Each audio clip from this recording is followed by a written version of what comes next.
পরিমাণ করেছে, ঠিক করে দিয়ে বলেন।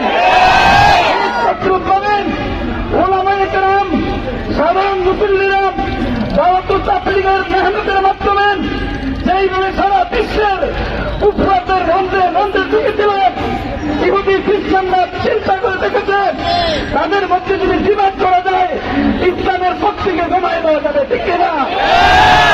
যখন দাওয়াতুত তাবলীগের হকের দাওয়াত দিয়ে ওলামায়ে কেরাম দাঁড়িয়েছেন, এই মুহূর্তে বাতিলের রূপ ধরে সাতপন্থী একত্রে দাঁড়িয়েছে, ঠিক কিনা করে বলেন।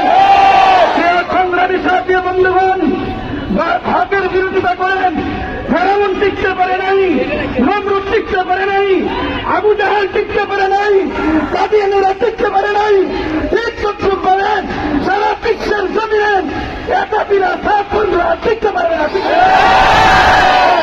কণ্ঠে জানিয়ে দিতে চাই, সারা বাংলাদেশ থেকে বর্তমান সরকার যিনি অনতি বিলম্বে যারা খুনের সাথে জড়িত আছেন তাদেরকে গ্রেফতার না করেন, শাস্তিমূলক ব্যবস্থা না নেয়, সারা বাংলাদেশ উলামায়ে কেরাম, ছাত্র জনতা, সাধারণ দাওয়াতুত তাবলীগের সদস্যরা মিলে সারা দেশকে অতুল করে দেওয়া হবে।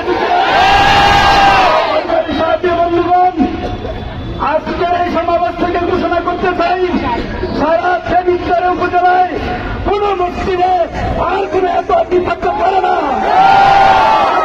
কোনো এত দিকে বয়কট করলাম, ঠিক কিনা? আসসালামু আলাইকুম রহমতুল্লাহ।